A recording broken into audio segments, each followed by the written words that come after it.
What's the thing that you would like people in the West to understand that most of us don't? Well, I don't want to bore people, but Maybe there are many. Maybe it's not one. Maybe there are a good few. I think that the most important thing to understand is that all humanity is made of people, but that doesn't mean that we are all identical, that we all think the same way, have the same norms. We have to understand that people have different values, different preferences, and they act upon them. And I'll give you an example that is may sound at first out of the blue. A Korean cargo airplane crashed into, I think it was the Northern Pacific, because of some kind of instrument failure the captain had, and the debrief and the investigation found that his first officer, his second in command, knew full well what the problem was and that they are going to die. He knew that for significant time before the crash. What happened then? What happened is that culture and values took the controls. They took the controls with this first officer, and they and his culture decided that the captain's honor and the difference in status between them is more important than life.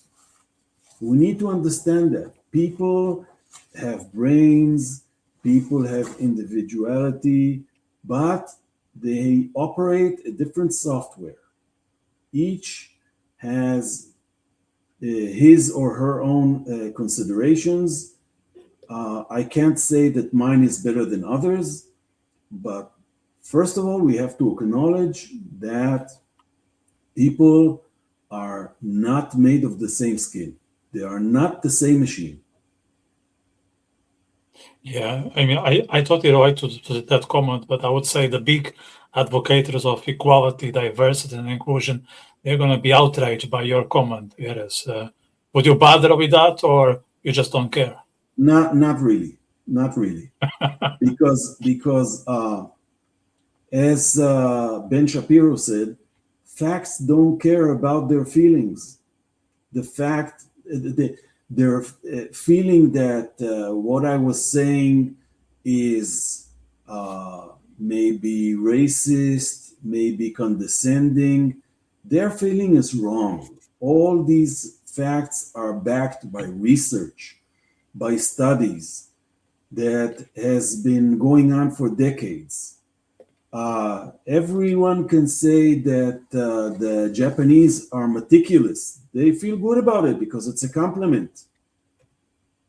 But by that, they're acknowledging that people are different. Why can't they accept that some people are different in not so much noble way as being meticulous as the Japanese? Why can't I say about a different culture or nationality that a certain characteristic, a certain attribute is something that I don't like? Why do I always have to pay the compliment and even attribute nobility and things like that in order not to appear quote unquote racist? Why do I have to do that? And the answer is, not only do I personally don't see myself as obligating to doing that, I believe it is some form of self-destruction. Like you see in England, that people are so afraid from racism that the British police incarcerates people who cite statistics that have to do with cultural tendencies. They only cite official statistic that is enough to constitute hate speech. Yeah. But that paralyzes the ability of the British civilization to defend itself from And the real threats, not and racist.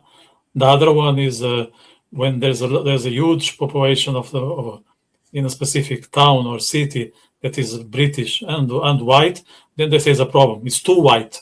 So too white is problematic. But if it's too Muslim, it's okay. I don't understand. Or it's wrong for white and Muslims, or it's fine for both.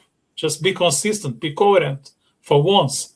If you have a problem with the population being the vast majority in a specific town, whether it's white or Muslim, I don't think that's a problem. But if you have it, at least apply whether they are Nigerians, British, or Iraqis.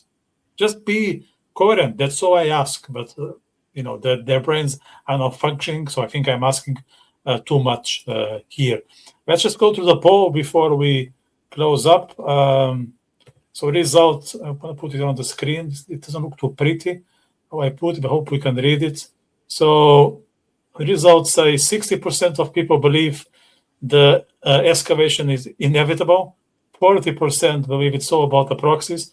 And there was not even an answer saying the war is not going to happen and they cannot predict. So it's likely the war is going to happen.